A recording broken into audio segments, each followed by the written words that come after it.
네, 슬기로운 라디오 생활 2부는 자동차 상담 준비되어 있습니다. 국내외에서 연이은 화재가 발생한 전기차 코나에 대해 현대차가 새로운 리콜을 시행할 계획입니다.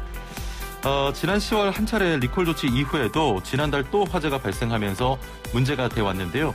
최근에는 전기버스에서도 화재가 발생하면서 우려를 사고 있습니다. 자, 관련된 내용 함께 살펴보려고 하는데요. 오늘의 주제 이외에도 자동차와 관련된 궁금증이 있으신 분들 단문 50원, 장문 100원의 유료 문자 샵 0945번으로 보내주시면 이야기 나눠보겠습니다. 자, 그럼 함께 말씀 나눌 분 모셔보죠. 박병일 명장 전화 연결돼 있습니다. 안녕하세요. 네, 안녕하세요. 아, 예. 오랜만에 뵙는 것 같아요. 네, 새해 복 많이 받으세요. 예, 늦었지만 새해 복 많이 받으시고. 우리 청취자분도 새해 복 많이 받으시고 좋은 일만 있길 기도하겠습니다. 예, 아유, 감사합니다. 자, 그 현대차가 코나 화재와 관련해서 그 새로운 리콜 계획서를 제출한다고 합니다. 지난해에도 리콜이 진행이 됐었잖아요. 예. 어떤 차이가 있는 겁니까? 사실은 리콜을 처음에 한 거는 이제 컴퓨터의 충전량을 제어하는 게 이제 예. 좀 바꿨죠. 그러니까 이제 충전이 두 가지로 하거든요. 고속도로에서 빨리 충전하는 게 급속 충전이라 하고, 예. 또 이제 가정 같은 아파트에서 이렇게 하는 걸 일반 충전이라고 하는데, 이 충전량을 이제 원래 급속 충전은 80% 넘어가면 안 되고, 예. 일반 충전은 90% 넘어가면 안 돼요. 현대자동차에서 그 양을 좀 운행 거리를 좀 길게 하려고 충전량을 좀 많이 했죠. 예. 그러다 보니까 여기에 좀 문제가 있어서 그 내용을 좀 이렇게 80%로 또 아니면 또 일반 충전 90%로 한 것이 첫 번째 리콜 조치였습니다. 예. 그 코나 화재와 관련해서 국토부와 자동차안전연구원에서 원인 조사를 진행 중인데, 네. 아직 결과가 안 나왔죠?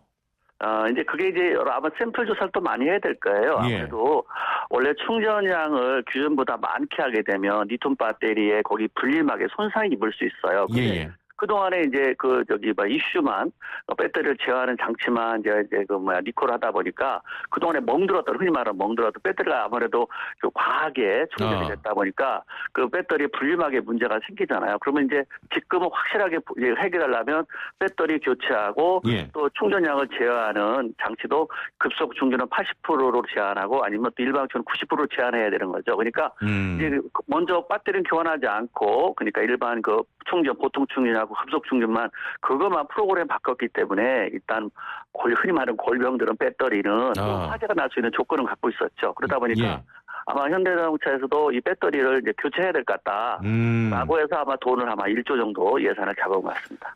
이번 리콜은 계획서가 좀 통과되면 바로 시행이 되는 겁니까? 그래야죠. 아무래도 지금 굉장히 이제 현대자동차도 전기자동차를 주력 산업을 하고 있는데, 그렇죠. 만약에 코로나 문제 이게 해결이 안 되면 앞으로 전기차를 누가 믿고 타겠어요. 그리고 해외 수출할 때 또 하나 문제가 생기잖아요. 그리고 이제 우리나라에서는 그래도 리콜만 하면 끝나지만 다른 미국이라든가 유럽에서는 만약에 이렇게 알고도 제대로 안 되게 되면 징벌죄가 있잖아요. 레몬법인가요? 아니요. 징벌죄는 그냥 알고도 뭔가 넘어가면 한번 벌금을 떼는 거예요.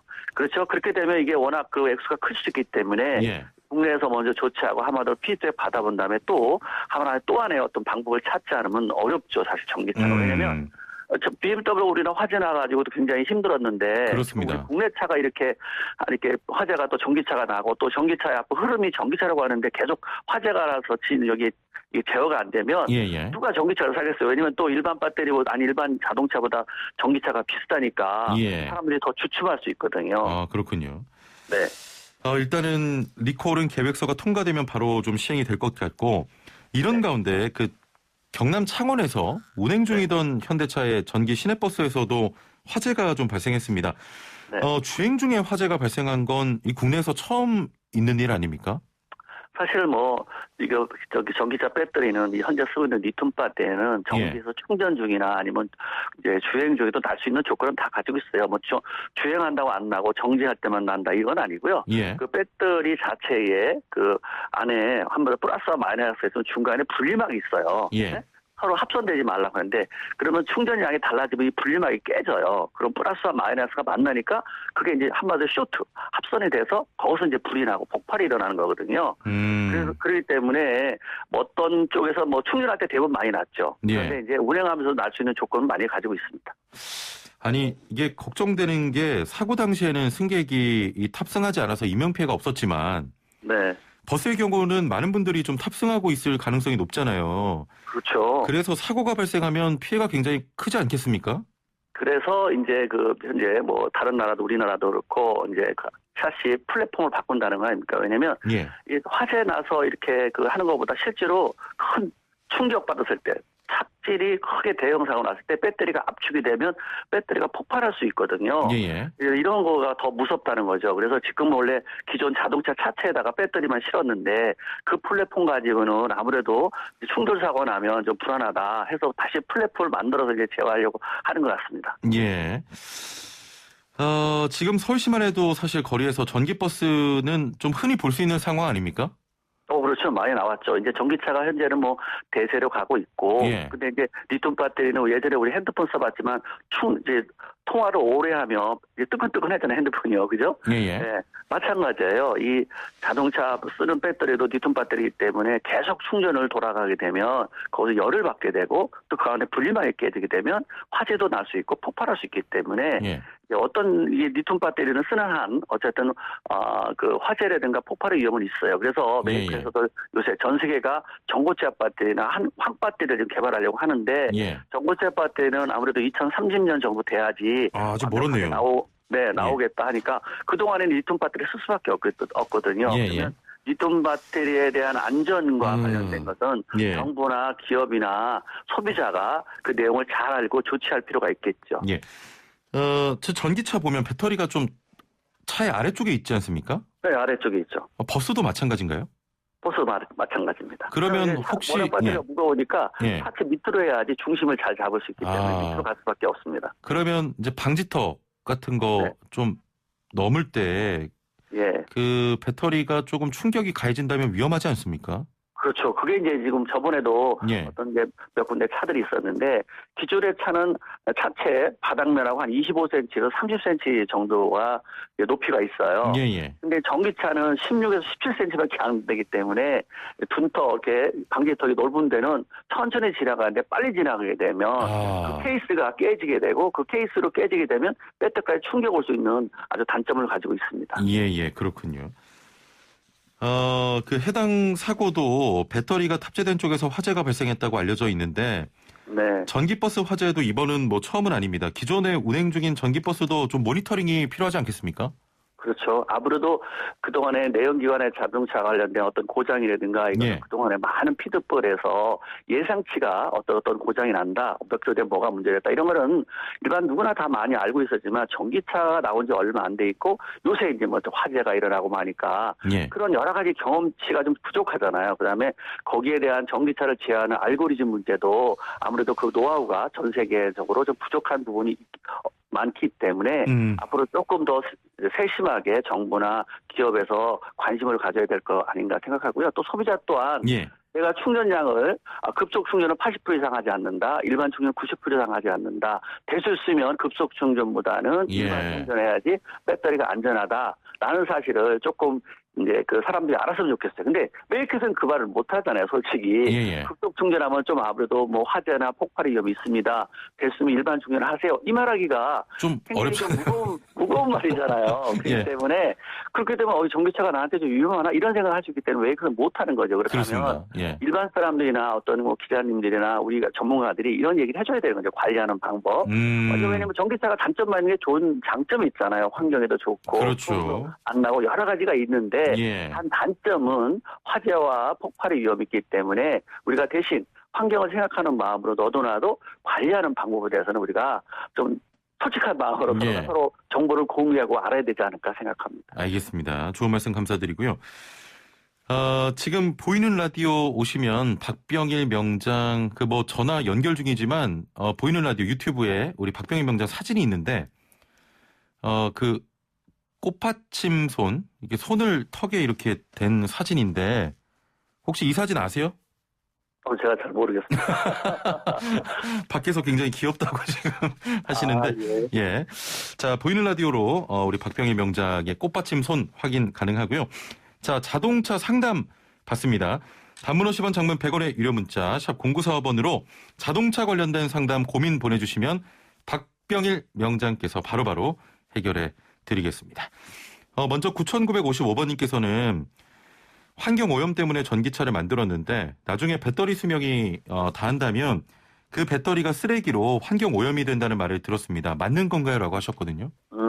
환경 쓰레기는 되지 않고요. 그래서 아직까지는 그런 활용하라든가 리사이클이라든가 어떤 재생 방법에 대해서 어떻게 어떻게 할 거냐, 활용할 거냐는 아주 구체적으로 나와 있지는 않지만 정부에서 요즘 또 대학교라든가 해서 연구기관에서 활발하게 움직이고 있기 때문에 지금은 배터리는 정부 거예요, 사실 폐차가 되더라도. 아, 그렇군요. 폐차장에서도 이제 모아서 이제 하고 있는데 그렇게 가만히 놔두면 맞아요. 쓰레기나 이제 한마디로 굉장히 환경 폐기물이 될 수 있지만 그걸 재활용하는 방법에 대해서 여러 연구기관이나 기업 또 정부에서도 관리하고 있으니까 우리가 생각하는 그런 일은 일어나지 않을 거라고 봅니다. 아, 알겠습니다. 크게 염려 안 하셔도 될 것 같고요. 0847번님, SM5 몰고 다니는데 얼마 전에 낚시 가서 비포장 산길을 가다가 큰 돌을 밟아서 자동차가 덜컥했거든요. 그 뒤로 안전턱 같은 걸 넘을 때마다 삐그덕거려서 정비소에 가니까 쇼바는 멀쩡한데 겨울이라 삐그덕거리는 것 같다고 하더라고요. 이게 맞는 소리일까요? 라고 하시면서 차량 하부에서 파워 오일이 약간 누유된 것 같다고 하는데 바로 바꿔야 될까요? 라고 또 하셨습니다. 파워를 조금 세는 거는 상관없어요. 웬만하면 거기에 이제 튜브가 있는데, 부트가 있는데, 그거 좀 셀 수 있는데, 많은 양이 흐른다면은, 수리를 해야 되겠지만, 조금 흐르는 거는 아직까지는 보충할 정도가 아니면 써도 되고요. 또 어떤 요철 부위 지나면서, 둔덕 부위 난다 지나면서, 어떤 부딪혀가지고 소리가 나는 것들은 계속 나게 돼 있죠. 근데 만약에 가끔씩 나거나 이렇게 되면 밑에 볼트라든가, 부싱 상태라든가, 고무 마운팅들이 만무돼서 그래요. 간격이 커졌기 때문에. 그러면, 이 소리를 간단하게 잡는 방법이 있어요. 이제 차체를 떠놓고 한번 4중립부터 떠놓고 19mm에서 22mm 볼트를 한 20개 정도 될 거예요. 총 그걸 풀었다가 3바퀴 4바퀴 정도 풀었다가 차를 상하로 움직인 다음에 다시 조이면 웬만한 잡소리는 다 잡힙니다. 근데 이게 일반 운전자가 좀 하시기는 어렵지 않겠습니까? 이건 이제 왜냐면 단골 업소를 이때 이용하는 거죠. 아, 그렇군요. 단골이 좋다는 게 이런 거잖아요. 엔진을 갈 때 엔진을 갈면서 하면 정비사들이 정비사들은 손에서는 되게 한 10분 안에 끝나는 일이기 때문에 그 볼트 풀었다 조였다 하는 거는 다 도와줄 수 있어요. 이래서 단골이 좋은 거죠. 그래서 단골업소에 가서 그다음에 이제 그렇게 얘기를 하면 정비사들은 다 알아요. 그렇군요. 이제 날씨가 따뜻해져서 이제 봄이 되잖아요. 그러면 겨울에 움직였던 밑에 볼트라든가 고무라든가 아마 움직임이 달라졌을 거예요. 자동차도 겨울을 싫어합니다. 굉장히 사람도 몸이 움츠린 것처럼 자동차 부분도 움츠렸단 말이죠. 그래서 볼트들을 풀렀다가 차를 상하로 움직인 다음에 조여주는 거는 소리가 나든 안 나든 굉장히 좋아요. 만약에 나던 차는 줄일 수 있는 거건 안 나던 차들도 더 오래 소리가 안 나게 할 수 있는 방법이다. 이렇게 아시면 돼요. 예, 그렇군요. 일단은 지금 큰 돌을 밟아서 자동차가 덜컹거리고 그때마다 좀 삐그덕 소리가 난다고 하는데 그 영향일 수도 있겠네요. 약간의 그런 영향은 있을 수 있겠죠. 일단은 자동차가 하체에 이렇게 부딪혀서 웬만한 거에서 다 견딜 수 있도록 튼튼하게 구조로 되기 때문에 우리가 박스로 자동차 만든 건 아니잖아요. 그래서 그런 부분은 크게 염려는 하지 마시고요. 소리가 나는 거나 냄새가 나는 건 어쨌든 이상 징후를 말하는 거니까 정비업소에 가서 한 번쯤 확인하는 게 좋죠. 우리 이런 말 있잖아요. 야근 약사에게 병원 의사에게 자동차 고장 나는 거는 정비사한테 가서 확인하는 게 제일 좋아요. 알겠습니다. 예. 자, 6099번님께서는 명자님께 드릴 질문 수준이 아니어서 좀 망설였는데 제가 운전 경력 15년 차인데도 잘 몰라서요. 엔진 오일이랑 브레이크 오일 언제마다 갈아야 됩니까? 그리고 전기차가 아니고 그 기름차인데요. 여기에도 배터리 있잖아요. 이것도 충전해서 쓰는 건가요? 너무 무식해서 죄송합니다라고 하셨네요. 엔진 오일 같은 경우는 메이커에서 10,000km로 가르라고 하면 보통 70에서 80% 그러니까 7,000에서 8,000에 가는 게 자동차 엔진 수명을 길게 하는 거고요. 브레이크 오일은 2년에 30,000km 그 정도에서 한 번쯤 갈아주시면 돼요. 배터리는 충전해서 쓰는 건가요? 배터리는 만약에 자동차와 연결되어 있으면 자동 충전되기 때문에 굳이 신경 안 써도 되고요. 만약에 자동차 배선하고 연결이 안 됐다고 하면 그거는 보통 충전을 배터리 탈착해서 충전하셔야겠지만 만약 자동차 배선하고 연결되어 있으면 자동으로 발전해서 충전하니까 그건 염려 안 하셔도 될 것 같습니다. 예, 알겠습니다. 좋은 답변 감사하고요. 4447번님, 올해 눈길 고속도로 주행 여러 번 했는데 주행 중에도 스프레이 체인을 뿌리는 게 낫나요? 안 뿌리는 게 나은가요? 라고 하셨네요. 스프레이 체인 뿌리는 거 한번 액체로 돼 있는 건데 그걸 뿌리게 되면 고무가 말랑말랑해지는 거예요. 그래서 눈밭에서 뿌리는 건 아무 의미가 없고요. 만약에 도로가 얼었을 때 빙판길에 차가 슬립하게 되면 이제 그 타이어에다 뿌리게 되면 약간의 딱딱한 게 물렁물렁해져요. 그래서 거의 탈출하는 거예요. 그러니까 빙판길에서 탈출할 때 모래 이래도 되는데 그런 게 없으면 이제 스프레이 뿌려서 하는 거잖아요. 예. 그때 빙판길에서 쓰는 거지 눈이 왔을 때 쓰는 건 아니다라고 말씀드리고 싶습니다. 예, 알겠습니다. 자, 자동차 관련해서 고민이 있거나 궁금한 점 있는 분들 단문 50원, 장문 100원의 유료 문자 샵 0945번으로 지금 서둘러서 보내주시면 박병일 명장이 바로바로 그 고민을 해결해 드리겠습니다. 6318번님, 얼마 전에 눈 오는 날 내리막길에서 브레이크를 잡는데 드르르륵 소리가 나면서 계기판에 자동차 뒤로 물결 무늬가 있는 표시가 뜨더니 사라졌습니다. 멈췄다가 다시 출발하니까 괜찮아졌는데 이거 왜 이러는 걸까요? 라고 하셨네요. 그건 이상이 없어요. 만약에 계속도로 들어오게 되면 문제가 있는데 들어왔다 나가면 그럼 이제 안 들어오면 괜찮은데요. 차가 달리다가 브레이크 밟으면 왼쪽과 오른쪽에 슬립량이 좌우측 차이가 생기면 이상이 있네. 원래 표준차하고 안 맞네 해서 경고등 들어오는 거예요. 근데 다시 주행해 보니까 다시 오른쪽과 왼쪽 서로가 잘 맞으니까 꺼진 거거든요. 그렇기 때문에 그거는 이상한 것이 아니라 원래 차이가 나면 들어왔다 나갔다 합니다. 계속 들으면 고장이지만 들어왔다가 또 이제 꺼져버리면 이상 없습니다. 예. 그 브레이크를 밟을 때 드르르륵 소리가 제 차가 요즘 자꾸 나거든요. 네. 문제가 있는 겁니까, 브레이크에? 브레이크 밟을 때 소리 나는 것도 한번 점검해야 되는데 내리막길에다가 경사질 때 브레이크가 끄끄끄 나는 거는 라이닝하고 거기 드럼 마찰 때문에 나는 거니까 그건 이상이 없는 것이고요. 계속적으로 난다라 하면 이제 문제가 있는데 약간 경사지거나 언덕 올라가거나 이럴 때 나면은 이제 그때 점검을 해야 돼요. 근데 또 이렇게 쭉 평지에도 주행하다가 살짝 밟을 때 또 세게 밟을 때 하면 약간의 소리가 난다는 얘기는 라이닝하고 거기 이제 드럼하고의 마찰이 다르기 때문에 나는데 큰 문제는 없어요. 계속 난다면 그거는 이제 봐야 되겠고 제동력이 달라졌다면 봐야 되겠지만 잠깐 나는 거는 괜찮습니다. 예. 자, 1678번님. 유리막 가니쉬 코닝 주기 1년 정도에 한 번씩만 하면 될까요? 라고 하셨네요. 사실 굳이 하지 않아도 돼요. 요새는 와시액이 발수 코팅까지 되잖아요. 와시액을 바꾸세요. 그냥 기존적으로 하지 말고 와시액 발수 코팅제로 바꾸시는 게 더 편할 것 같습니다. 예. 2107번님, 주행 전에 예열 꼭 해야 되는 겁니까? 기름 낭비 같아서요. 환경 오염도 되고요. 무조건 해야 됩니다. 자, 엔진 같은 경우는, 사람도 만약에 어떤 수영 다니는 사람이 앞에 준비 운동 안 하고 물속에 풍덩 들어가면 발이 지납니다. 그러다가 발이 지나는 정도가 아니라 심장이 지나면 심장마비 걸릴 수가 있어요. 그렇기 때문에 자동차 똑같습니다. 무조건 봄, 여름, 가을은 1분, 겨울에는 3분 정도 공회전 시켜서 오일이 충분하게 한마디로 흡수돼서 다 윤활이 된 다음에 출발해야지 엔진 수명이 길어요.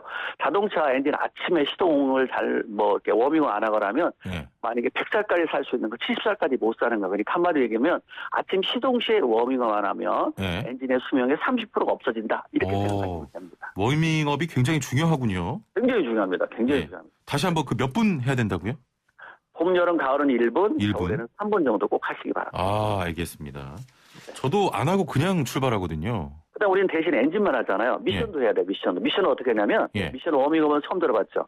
처음 들어봅니다. 말고 기아를 이제 엔진 워밍하고 있는 동안에 기아를 N에서 D로 또 한 번 잠깐 넣었다가 그래요? 후진에도 한 번 넣었다가 이렇게 넣었다가 잠깐 한 5초 10초 있다가 다시 빼서 그다음에 엔진이 워밍이 되면 그때 출발하면 엔진은 이제 그래서 고장이 잘 안 나요. 그러면 벌써 차가 부드럽게 나가요. 만약에 지금 요새 아침에 느낄 거예요. 엔진만 워밍하고 나가는데 되면 차가 뭔가 변속이 안 돼서 무겁게 나갈 거예요. 그래요? 그리고 1단에 2단 넘어갈 때 뭔가 느낌이 뒤에서 잡아당기는 느낌이 있을 거예요. 근데 엔진 워밍하는 동안에 기아를 N에서 D로, D에서 R로 이렇게 넣게 되면 그래서 한 10초 정도만 있다가 가면 아마 차가 나가는 게 아마 다를 거예요. 그래서 제 말보다 진짜 아침에 내일 아침에 한번 실험을 해보세요. 저도 해봐야겠습니다. 그렇게 잘 나갈 겁니다. 예, 알겠습니다. 아니, 끝날 시간 됐는데 우리 애청자분께서 갑자기 그 상담 문자가 좀 엄청 보내고 계신데 다음부터는 조금 일찍 서둘러서 보내주시면 저희가 상담 문자 다 소화할 수 있도록 하겠습니다. 자, 마지막으로 한 가지만 여쭤볼게요. 1883번님, 주행 중에 돼지꼬리 모양 계속 깜빡거리는데 왜 그런 건가요? 라고 하셨거든요. 그건 이제 가열 장치 쪽에 문제가 있거나 그런데요. 한 번쯤 경고등이 들어온다는 얘기는 예. 정비업소에 꼭 가야 되는데 빨간 경고등이 들어온다면 그 위험 표시고요.